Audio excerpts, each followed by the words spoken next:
be a good day. Even if I make it myself, it's gonna be a good day. I don't need no one else, I'm gonna have a good day.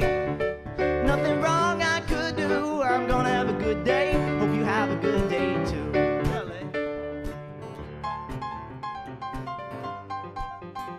Good morning, I'm Trish Pahanik, and this is Cynopsis, your first early morning briefing. It's Monday, July 30th, 2007, and here is today's top story.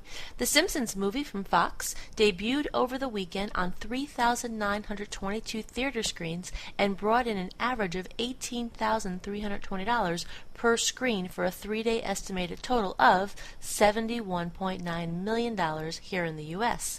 The film also debuted in more than 70 markets abroad. This opening weekend is the sixth best so far this season, behind Pirates of the Caribbean at World's End, Shrek the Third, Spider-Man 3, Transformers, and of course the venerable Harry Potter. We have more coming up next today, but first this message from the Jaconi Wine Helper. And remember, if you had a promo or a commercial in this video, we'd all be watching your stuff right now. Friends, are you tired of making uneducated wine decisions, but don't have the time to figure out which wine is best with which meal? Well, fear no more, because Jaconi International has just introduced Jaconi's Gourmet Wine Helper. Yes, this fascinating product will make every wine choice the perfect wine choice. Simply put your wine into the Jaconi blender. Add an egg.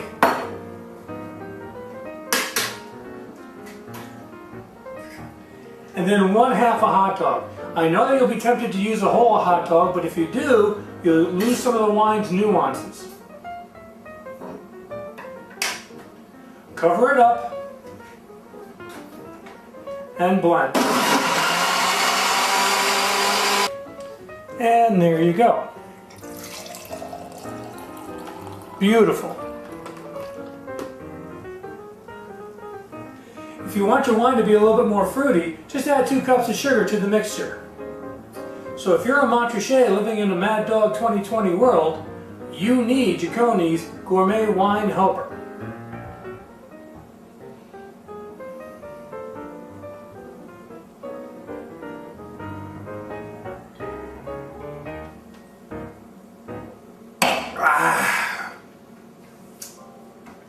That's some good wine.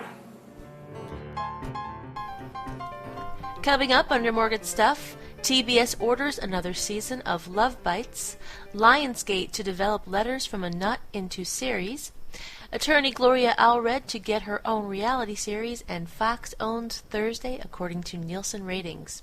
TBS has picked up a second season of Love Bites, with season number 2 premiere scheduled for October 22nd. If you missed the first season, perhaps that's because the episodes are comparatively short.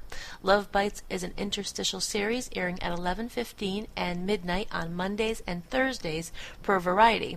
The show surrounding the micro-series this upcoming season will be Returns of Sex and the City. The story is about a 20-something woman now living on her own, working and looking for love.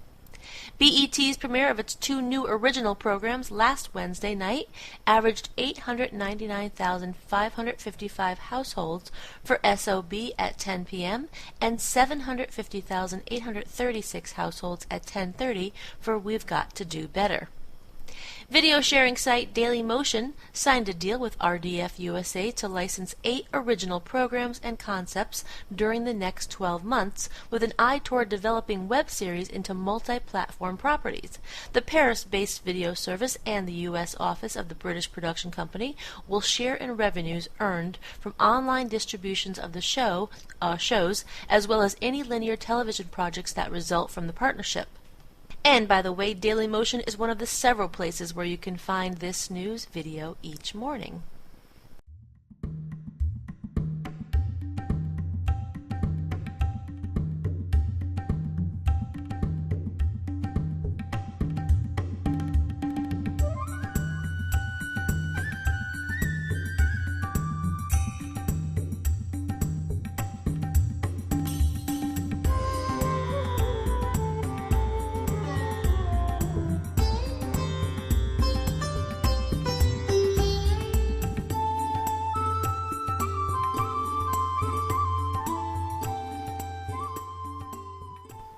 Moving along to production and development, Lionsgate has started development on a 30-minute alternative comedy series based on the Letters from a Nut trilogy written by Ted L. Nancy. The books are a collection of prank letters containing absurd requests from Ted Nancy to numerous real companies, politicians, and celebrities, and the often serious responses they elicit. Ted Nancy's actual identity is open to speculation in the books. However, since the introductions are penned by Jerry Seinfeld, many have wondered if he is the reclusive prankster or possibly his longtime friend Barry Martyr. In the upcoming TV version, Ted Nancy's identity will be revealed, and the action of the series will go beyond the letters' intentions. Barry Martyr, Rob Lee of Bayonne Entertainment, and Gary Auerbach of Go-Go Lucky Productions will serve as executive producers and work in collaboration with Lionsgate.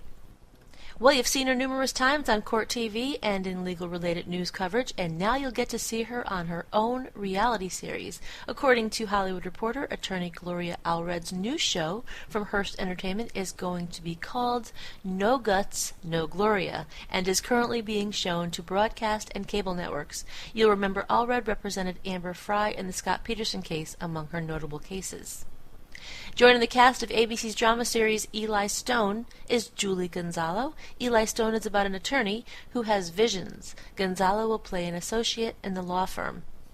K-ville, set to debut next season on Fox, has added Amanda Righetti to its cast as a woman living in one of the FEMA-provided trailers following Hurricane Katrina.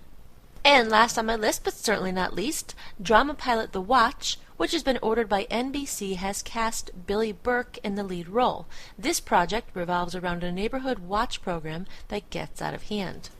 Here's the rating summary for Thursday according to Live Plus Same Day ratings from Nielsen Media Research. Fox maintained a dominant lead Thursday night at a 3.211 adult 18 to 49. Fox leveled a winning 1-2 punch the first 2 hours of prime time. Don't Forget the Lyrics delivered a 3.011 at 8 p.m. And So You Think You Can Dance somersaulted into first place during 9 o'clock with a 3.310. CBS had the final win of the night as The Shark Repeat did a 2.16. And according to today's myth, tomatoes are vegetables. Well, not really. Although from a culinary perspective you would think so, scientifically speaking, a tomato is definitely a fruit. Eggplants, squash, and cucumbers are too. Well, that's a wrap. Be sure to check your email for the full printed version of today's synopsis with new executive moves and more on ratings, loads of new classified ads, a few of the stories that didn't make it into this podcast, and of course tonight's primetime broadcast lineup. The music in Synopsis was composed and performed by David Stango. This podcast is a Synopsis Media production in association with 311 West. For Cynthia Turner, who wrote and compiled Synopsis in Connecticut, I'm Trish Pahanik. I'm gonna have a good day. Even if I make it myself, I'm gonna have a good day. I don't need no one else. I'm gonna have a good day. Nothing wrong I could do. I'm gonna have a good day. Hope you have a good day too.